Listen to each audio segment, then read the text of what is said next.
2 ದಿನ ಪರ್ಯಂತರವಾಗಿ ನಾಮದಾನದ ಕುರಿತಾದಂತಹ ವಿಚಾರಗಳನ್ನು ನಾವೆಲ್ಲ ಕೇಳಿದ್ವಿ. ಇಲ್ಲಿವರೆಗೂ ಹೇಳಿದ್ರು, ದೇವರಪ್ಪನ ಅಥವಾ ಫಕೀರಪ್ಪನ ಅವರು ಹೇಳಿದ್ರು, ಕಾಮವನ್ನ ಹೆಂಗ್ ಸುಡಬೇಕು, ಅದನ್ನು ಹೊರಗೆ ಸುಡಾಕ್ ಬರ್ತೈತೆ ಹೆಂಗ,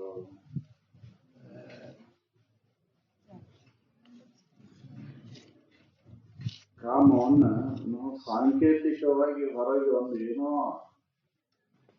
ಸಂಕೇತವನ್ನು ಇಟ್ಕೊಂಡು ಸುಡಾಕ್ ಹೊಂಟೇವು, ಆದ್ರೆ ಅದ ಒಳಗೆ ಹೆಚ್ಚಿಗೆ ಆಗತ್ತೆ. ಹೊರಗೆ ಸುಡಾಗತ್ತೇವು ಆದ್ರೆ ಒಳಗೆ ಸುಡುವಲ್ಲ. ಯಾಕಂದ್ರೆ ವಿವೇಕ ಇಲ್ಲ. ವಿವೇಕದಿಂದ ಮಾತ್ರ ಕಾಮನೆಯನ್ನ ಸುಡಾಕ್ ಸಾಧ್ಯ ಐತಿ, ನಾಶ ಮಾಡಕ್ ಸಾಧ್ಯ. ನಾವೆಲ್ಲ ಕಥಾರೂಪದಿಂದ ಕೇಳಿ ಶಿವ ಯಾವ ರೀತಿ ಕಾಮನನ್ನ ಸುಟ್ಟ ಅನ್ನೋದು. ಶಿವನ ಪ್ರಾಪ್ತಿ ಆಗ್ಬೇಕಂದ್ರ, ಸುಖದ ಪ್ರಾಪ್ತಿ ಆಗ್ಬೇಕಂದ್ರ, ಮಂಗಲಕರವಾದಂತ ಇರುವಿನ ಅನುಭವ ಆಗ್ಬೇಕಂದ್ರ ಕಾಮನೆಯನ್ನ ಜ್ಞಾನದ ಕಣ್ಣಿನಿಂದ ಸುಡಬೇಕಾಗಿತ್ತು, 3ನೇ ಕಣ್ಣಿನಿಂದ. ಅಂದ್ರೆ ಮಾತ್ರ ರಾಮನ ಪ್ರಾಪ್ತಿ ಅಥವಾ ಮಂಗಲಕರವಾದಂತ ಇರುವಿನ ಅನುಭವವನ್ನು ಮಾಡ್ಕೊಂಡ ಸಾಧ್ಯ. ನಾವು ಎಷ್ಟೋ ವರ್ಷದಿಂದ ಇದನ್ನು ಹೊರಗೆ ಮಾಡ್ಕೊಂತ ಬಂದೇವು, ವರ್ಷ ಮಾಡ್ತೇವು, ಆದ್ರೆ ಹೋಗೈತೇನು ನಮ್ದು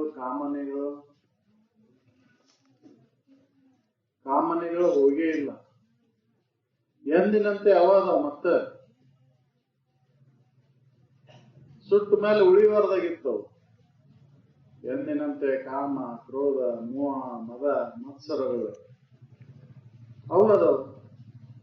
ಅವು ದೂರ ಆಗಿಲ್ಲ. ಯಾಕಂದ್ರೆ ವಿವೇಕದಿಂದ ಅವನ್ ಸುಟ್ಟಿಲ್ಲ. ವಿವೇಕದಿಂದ ಸುಡಬೇಕಾಗೈತಿ. ಅಂತ ವಿವೇಕ 1-2 ಜನ್ಮಕ್ಕೆ ಆಗುದಿಲ್ಲ, ಅನೇಕ ಜನ್ಮದೊಳಗೆ ಪ್ರಯತ್ನ ಮಾಡಿದ್ರೆ ಮಾತ್ರ ಆಗ್ತೈತಿ. ನಾವು ಪ್ರಯತ್ನ ಈಗ ಆಗಲ್ಲ ಅಂದ್ರೆ ಪ್ರಯತ್ನ ಮಾಡಬೇಕು.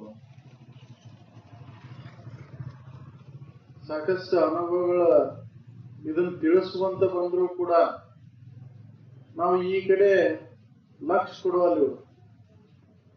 ಅದ್ರೊಳಗೆ ಏನಿಲ್ಲಪ್ಪ, ಅದ್ರೊಳಗೆ ಸುಖ ಇಲ್ಲ, ಸುಖ ಅದ್ರೊಳಗೆ ಸಿಗುದಿಲ್ಲ. ನೀವು ಶರೀರವನ್ನ ರೊಕ್ಕ ಹಾಳು ಮಾಡ್ಕೊಂತೀರಿ, ಅದ್ರೊಳಗೆ ಸುಖ ಸಿಗುದಿಲ್ಲ ಅಂತ ಹೇಳ್ಕೊಂತ ಬಂದಾರ ಅನುಭವಗಳೆಲ್ಲ. ಬೇಡ ಬೇಡ ಭೋಗದ ರನಾಟ, ನಂದು ರಕ್ಷಿತ ಸವಿಲೂಟ. ಭೋಗಕ್ಕ ಕಾಮ ಅಂದ್ರು. ಭೋಗವನ್ನ ನಾವು ಎಷ್ಟೆಷ್ಟು ಮಾಡ್ತೇವೋ ಅಷ್ಟಷ್ಟು ದುಃಖನ ಐತಿ. ಅದ್ರೊಳಗೆ ವಿಷ ಮಿಶ್ರಿತ ಆಹಾರದಂತೆ ಐತಿ ಇದು. ಆದ್ರೆ ವಿಷ ಅನ್ನೋದು ಕಾಣುದಿಲ್ಲ. ಅದ್ರೊಳಗೆ ಸುಖ ಅನ್ನೋದನ್ನ ನಾವು ಇಟ್ಕೊಂಡು ಸುಖ ಕೊಡ್ತಾವಂತ ನಾವು ಬಳಕೆ ಮಾಡ್ಕೊಂತ ಹೋಗ್ತೇವೆ.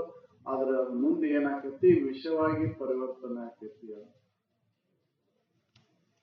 ಸುಖ ಕೊಟ್ಟೇ ಇಲ್ಲ ಅವ್ಗ. ಸುಖ ಕೊಟ್ಟಿದ್ರ ಬೇಸರಕ್ಕೆ ಆಗಬಾರ್ದಿತ್ತು. ವಿಷಯ ವಸ್ತುಗಳೆಲ್ಲ ಅತಿ ಆಯ್ತು ಅಂದ್ರೆ ಎಲ್ಲವೂ ಬೇಸರಕ್ಕಾವ.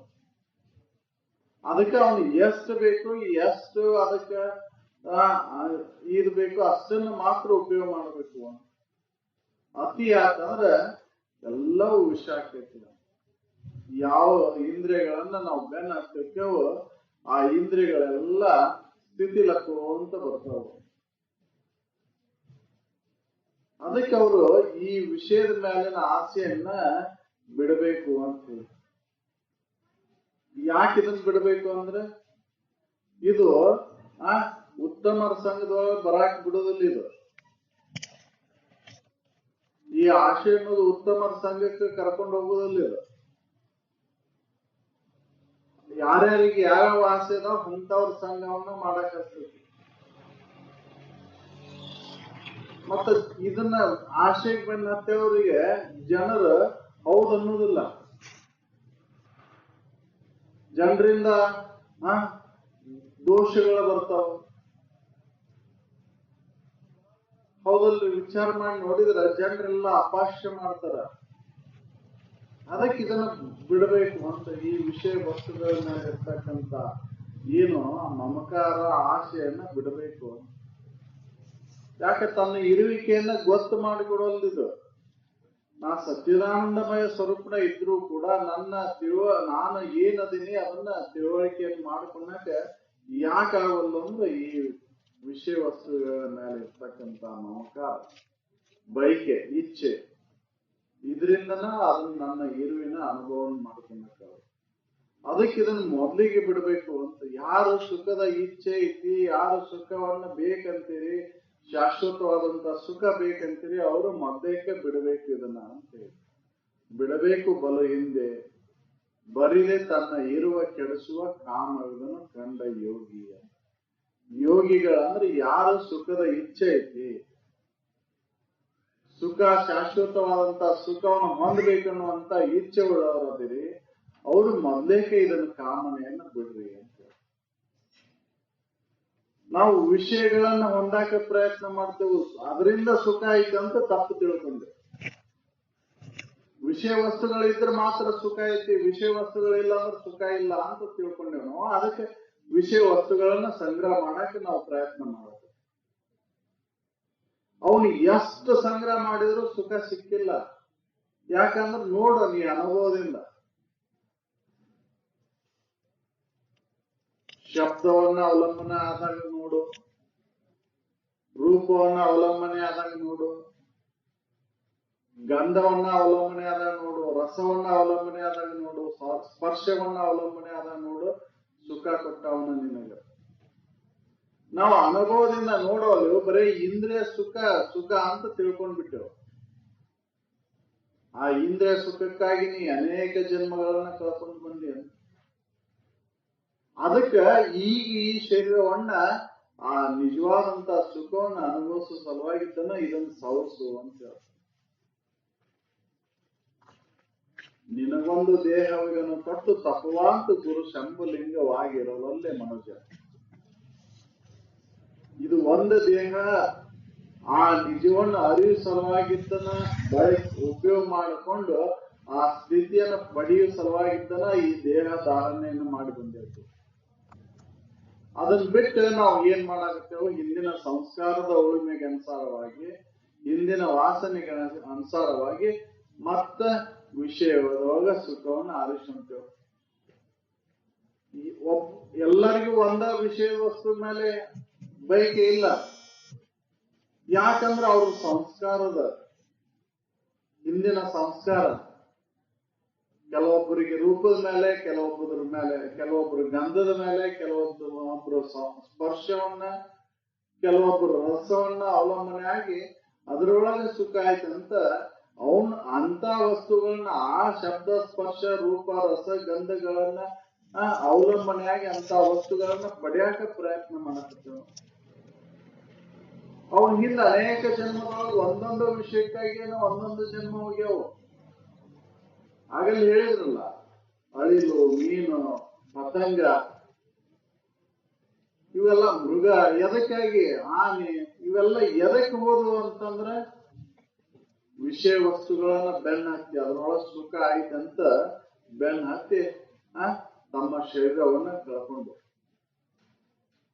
ನಾವು ಕೂಡ ಆ ವಿಷಯವನ್ನ ಕ್ಷೀಣ ಯಾಕೆ ಮಾಡ್ಕೊಂಡು ಹಾಕತ್ತೇವ ಅಂತಂದ್ರೆ ಇಂದ್ರಿಯ ಸುಖಕ್ಕೆ ಬೆನ್ನ ಹತ್ತೆ. ಇಷ್ಟೊಂದು ವಿಷಯ ವಸ್ತುಗಳ ಹಿಂದ ಇದ್ದಿಲ್ಲ.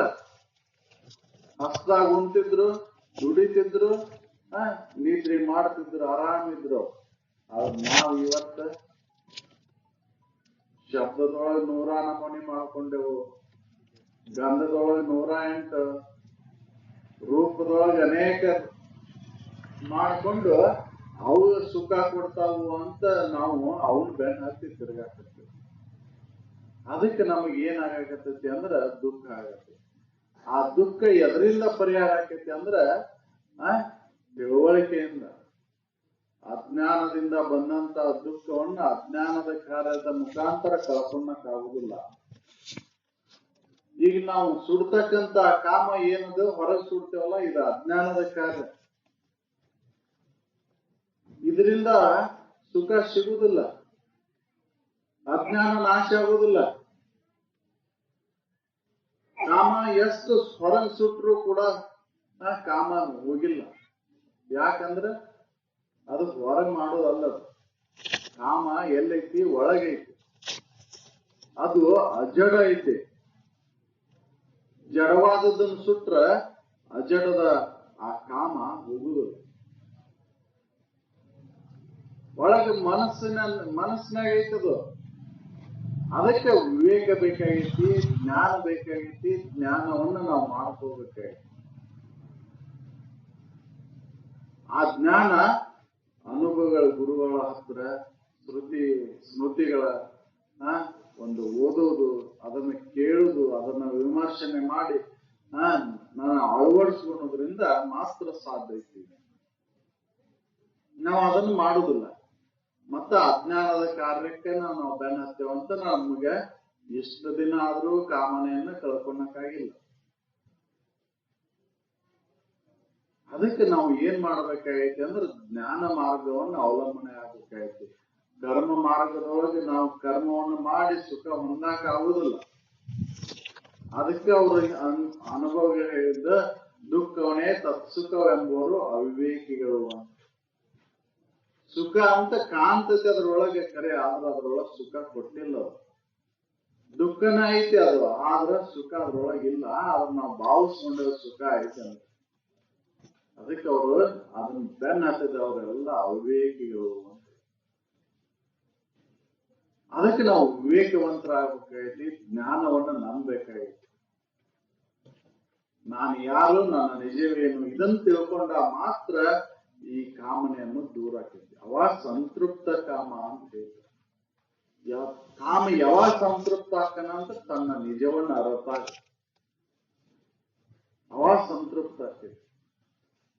ಅದಕ್ಕೆ ಅವ್ರ ನಿನ್ನ ನಿಜವಿದನೆ ತಿಳಿಯೋ ಬೇರೆನ್ನದಲ್ಲೇ ಮನುಜ ಅಂತ ಹೇಳಿ ಸುಮ್ನ ಕಾಲ ಕಳೆಯಕತ್ತಿ. ನೀನು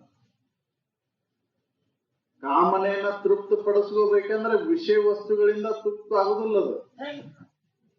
ಅದು ಯಾವಾಗ ತೃಪ್ತ ಆಕೈತಿ ಅಂದ್ರೆ ನಿನ್ನ ನಿಜವನ್ನ ಅರ್ಥ. ಅದರ ಸಲುವಾಗಿ ಕಾಲವನ್ನು ಕಳಿ. ಸುಮ್ನ ತೋರಿಕೆಯ ಈ ಸುಖಕ್ಕಾಗಿ ಬೆನ್ನ ಹತ್ತಿ ತೃಪ್ತಿಯನ್ನು ಹೊಂದಿದವರು ಈ ಜಗತ್ತಿನೊಳಗೆ ಯಾರೂ ಇಲ್ಲ. ಹಿಂದೂ ಇಲ್ಲ, ಮುಂದೂ ಇಲ್ಲ. ಹಿಂದ ವಿಷಯ ವಸ್ತುಗಳನ್ನ ಬೆನ್ನ ಹತ್ತಿದವ್ರು ಯಾರು ತೃಪ್ತ ಆಗ್ಯಾರನ್ನ ಅಂತ ನೋಡಿದ್ರೆ, ಇತಿಹಾಸ ಪುಟಗಳನ್ನ ತೆಗೆದು ನೋಡಿದ್ರೆ ಯಾರೂ ತೃಪ್ತ ಆಗಿಲ್ಲ. ಮುಂದೆ ನಾವು ಈಗ ಮಾಡಾಕತ್ತಿದ್ದು ಇದನ್ನ ನೋಡ್ಕೊಂಡ್ರೆ ಈಗೂ ತೃಪ್ತ ಆಗಿಲ್ಲ. ಅದಕ್ಕೆ ಯಾರು ವಿಷಯ ವಸ್ತುಗಳನ್ನ ವಿಷದಂತೆ ಕಂಡು ತಮ್ಮ ನಿಜವನ್ನ ಅರ್ಥರೋ ಅವರು ಆ ಕಾಮನೆಯನ್ನ ತೃಪ್ತಿಪಡಿಸ್ತಾರೆ. ಅದಕ್ಕೆ ನಾವು ನಮ್ಮ ನಿಜವನ್ನ ಅರಿಬೇಕಾಗೈತಿಲ್ಲ. ಈ ಶರೀರವನ್ನ ಅದಕ್ಕಾಗಿ ಸವಸ್ಬೇಕಾಗೈತಿ. ನಾವು ಏನೋ ಯಾವ ಜನ್ಮದ ಪುಣ್ಯದ ಫಲವೋ ಏನೋ ಈಗ ಮನುಷ್ಯ ಜನ್ಮಕ್ಕೆ ಬಂದೆವು, ಆದ್ರೆ ಮನುಷ್ಯತ್ವದಿಂದ ನಡ್ಕೋಬೇಕಾಗೈತಿಲ್ಲ. ಅದು ಇಲ್ಲ ನಮಗೆ. ಅದೇ ಇದನ್ನು ಹೊಂದಾಕ ಕಠಿಣ ಆಗಿದೆ. ಅದಕ್ಕೆ ನೀತಿ ಅಂದ್ರೆ ನಾವು ಧರ್ಮವನ್ನ ಉಲ್ಲಂಘನೆ ಮಾಡೇವು. ಎಲ್ಲಾ ಇಂದ್ರಿಯ ಧರ್ಮಗಳನ್ನು ಉಲ್ಲಂಘನೆ ಮಾಡೇವು. ಕಣ್ಣಿನ ಧರ್ಮ ಉಲ್ಲಂಘನೆ ಮಾಡೇವು, ಕಿವಿ ಧರ್ಮ ಉಲ್ಲಂಘನೆ ಮಾಡೇವು. ಈಗ 5 ಜ್ಞಾನೇಂದ್ರಿಯ ಧರ್ಮಗಳನ್ನ ಉಲ್ಲಂಘನೆ ಮಾಡೇವು. ಅದಕ್ಕೆ ಸರ್ವ ಧರ್ಮ ಪರಿತ್ಯಜ್ಯ ಅಂತ ಹೇಳಿದ್ದು ಕೃಷ್ಣ ಅರ್ಜುನಿಗೆ ಹೇಳಿದ್ದು. ಎಲ್ಲಾ ಧರ್ಮಗಳನ್ನ ತ್ಯಾಗ ಮಾಡಿ ನನಗೆ ಶರಣಾಗು ಅಂತ. ನನಗಂದ್ರ ಯಾವುದೇ ನಾಮರೂಪ ವಸ್ತುಗಲ್ಲ, ಅದು ಇರುವ ಆನಂದದ ಸ್ವರೂಪದ ಅದಾಗ ಮಾತ್ರ ನೀನು ಶಾಶ್ವತವಾದಂತಹ ಸುಖವನ್ನು ಅನುಭವಿಸ್ತೀಯ. ಅದನ್ನು ಹೊಂದಬೇಕಂದ್ರೆ ನಾವು ನೀತಿ ಪಾಲನೆ ಅತಿ ಅವಶ್ಯ. ನೀತಿ ಇಲ್ಲ ಅಂದ್ರೆ ಇದನ್ನು ಹೊಂದಾಕ ಆಗುದಿಲ್ಲ. ಅದಕ್ಕ ಈ ನೀತಿ ಅನ್ನೋದು ಎಲ್ಲಿವರೆಗೆ ಇರ್ಬೇಕಂದ್ರೆ ಆ ಸ್ಥಿತಿ ಒಂದುವರೆಗೂ ನೀತಿ ಹುಡುಗದೆ ಕಡೆ ಮುಟ್ಟಿರಪ್ಪ ಅಂತ ಹೇಳಿ ಕೊನೆತನೂ ಇರಬೇಕು ಅಂತಿದೆ. ಉಲ್ಲಂಘನೆ ಮಾಡಂಗಿಲ್ಲ. ಅದನ್ನ ಹೊಂದಿದ ಮೇಲೆ ಈ ರೂಢಿ ಆಗಿರ್ತತಿ, ಅಲ್ಲಿ ಉಲ್ಲಂಘನೆ ಆಗುದಿಲ್ಲ. ತನ್ನ ನಿಜವನ್ನ ಅರತ ಮೇಲೆ ಈ ನೀತಿ ಪಾಲನೆ ಮಾಡ್ಕೊಂತ ಬಂದಿರ್ತಾನ, ಇದು ರೂಢಿ ಆಗಿರ್ತತಿ. ಅದನ್ನ ಹೊಂದಿದ ಮೇಲೂ ಕೂಡ ಅಲ್ಲಿ ಉಲ್ಲಂಘನೆ ಆಗುದಿಲ್ಲ. ಅದಕ್ಕೆ ಇದನ್ನ ರೂಢಿ ಮಾಡಕ್ ಹೋಗ್ಬೇಕಾಗೈತಿ. ನೀತಿಯುತವಾದಂತ ನಮ್ದ ಜೀವನ ಕ್ರಮ ಇರಬೇಕಾಗೈತಿ. ಇದು ನೀತಿ ಅನ್ನೋದು ಮನುಷ್ಯನಿಗೆ ಐತಿ. ಯಾಕಂದ್ರೆ ಇವನ ಮನುಷ್ಯನ ಉಲ್ಲಂಘನೆ ಮಾಡಿದ್ದು ನೀತಿಯನ್ನ. ಯಾಕಂದ್ರೆ ಇವ ಈ ಶರೀರದ ಗತಿ ಇನ್ನೊಂದು ಶರೀರ ಐತೆ ಅಂತ ತಿಳ್ಕೊಂಡಿಲ್ಲ. ಇದೊಂದು ತನ್ನ ಶರೀರ ಒಂದು ಆರಾಮಿದ್ರ ಸಾಕು, ಇನ್ನೊಬ್ರು ಏನಾರ ಆದ್ರ ಆಗಲಿ. ಈ ಶರೀರ ಒಂದು ತನ್ನ ಶರೀರ ಒಂದು ಆರಾಮ್ ಇಟ್ಕೊಂಡಾಕ ಇನ್ನೊಬ್ಬರು ಹಾಳಾದ್ರೂ ಚಿಂತಿಲ್ಲ, ಅವನ್ ಹಾಳು ಮಾಡಾಕ ತಯಾರ. ಇದು ಧರ್ಮವನ್ನು ಉಲ್ಲಂಘನೆ ಮಾಡಿದ್ದ ನಮ್ಮ ನಿಜವನ್ನು ಅರಿಲಾರದಕ್ಕೆ ಕಾರಣ. ಇದು ಅಜ್ಞಾನದಿಂದ ಆವರಣ ಆಗೈತಿ. ಆವರಣದಿಂದ ವಿಕ್ಷೇಪ ಐತಿ. ವಿಪರೀತ ತಿಳುವಳಿಕೆಯನ್ನು ಮಾಡಿಕೊಂಡು ಬಳಲಾಕತ್ತೇವ ನಾವು. ಇದು ಎದರಿಂದ ಹೊಕ್ಕವು ಅಂದ್ರೆ ಶ್ರವಣ ಮನನ ನಿಧಿಧ್ಯಾಸನದಿಂದ ಹೊಕ್ಕವು. ಇದಕ್ಕೆ ಏನಂದ್ರು ಅವ್ರ ಪರೋಕ್ಷ ಜ್ಞಾನ. ಶ್ರವಣ ಮನನ ನಿಧಿಧ್ಯಾಸನದಿಂದ ಇವು ಅಜ್ಞಾನ ಆವರಣ ವಿಕ್ಷೇಪ ದೋಷ ಹೊಕ್ಕವು. ಅದಕ್ಕೆ ಅಪ್ರೋಕ್ಷ ಜ್ಞಾನ ಪರೋಕ್ಷ ಜ್ಞಾನ ಅಂದ್ರು. ಇದನ್ನ ಪರೋಕ್ಷ ಜ್ಞಾನವನ್ನು ಅಪ್ರೋಕ್ಷ ಜ್ಞಾನ ಮಾಡಿಕೊಂಡಾಗ, ನನ್ನ ಅನುಭವಕ್ಕೆ ಹಚ್ಕೊಂಡಾಗ ಶೋಕ ನಿವೃತ್ತಿ ಆಕತಿ, ದುಃಖನು ದೂರ ಆಕತಿ. ಅವಾಗ ನಿರಂಕುಶ ವೃತ್ತಿ ಬರ್ತೈತಿ. ಅಲ್ಲಿ ಅಂಕುಶ ಇಲ್ಲ. ಅದನ್ನು ಒಂದಾಕ ನಾವು ಪ್ರಯತ್ನ ಮಾಡ್ಬೇಕಾಗೈತಿ. ಅದಕ್ಕೆ ಕಾರಣ ಆಗದಂತ ಈ ಕಾಮನೆಯನ್ನ ನಾವು ಜಯಿಸ್ಬೇಕಾಗೈತಿ. ಒಂದ ಎರಡ ದಿನ ಮಾಡಿದ್ರ ಆಗುವುದಿಲ್ಲ, ಸತತ ನಡಿಬೇಕಾಗೈತಿ. ಯಾಕಂದ್ರೆ ಒಂದ ಎರಡ ಜನ್ಮದಿಂದ ನಾವು ಅದನ್ನ ಕಾಮನದೊಳಗೆ ನಾವು ಕಳೆದಿಲ್ಲ, ಅನೇಕ ಜನ್ಮದೊಳಗೆ ಬಂದೈತಿ. ತನ್ನ ಅನೇಕ ಅನಿತ್ಯ ಭಾವಭಾವಗಳಲ್ಲಿ ಅನಿಮಿತ್ಯ ವೈರಿಗಳೇನಪ್ಪ ಕಾಮಾದಿಗಳಿಗಾಗಿ ಇವು ನಿಮಿತ್ತ ಇಲ್ಲದ ಬರ್ತಾವು. ಅದಕ್ಕೆ ಅನಿಮಿತ್ಯ ವೈರಿಗಳು. ಕೇಳಿ ಬರೋದಿಲ್ಲ ಇವು. ಈ ಬಂಧುಗಳು ಕೇಳಿ ಬರೋದಿಲ್ಲ. ಇವು ಕೇಳಲ್ಲ ಬಂದ್ಬಿಡ್ತಾವ. ಯಾವಾಗ ಬರ್ತಾವ ಹೇಳಕ್ ಬರೋದಿಲ್ಲ. ಅದಕ್ಕೆ ಬಹಳ ಎಚ್ಚರದಿಂದ ಇರಬೇಕಂದ್ರ ಸತತಿ ಶ್ರವಣದೊಳಗಿದ್ರೆ ಮಾತ್ರ ಅವನು ಹೊಡೆದು ಓಡ್ಸಕ್ ಸಾಧ್ಯತೆ. ಅದಕ್ಕೆ ನಾವು ಪ್ರಯತ್ನ ಮಾಡಿ ನಮ್ಮ ನಿಜವನ್ನು ಅರಿತು ಈ ಮನುಷ್ಯ ಜನ್ಮವನ್ನು ಸಾರ್ಥಕ ಮಾಡ್ಕೊಂಡಂತೇಳಿ ನಾನು ಒಂದೆರಡು ಮಾತನ್ನು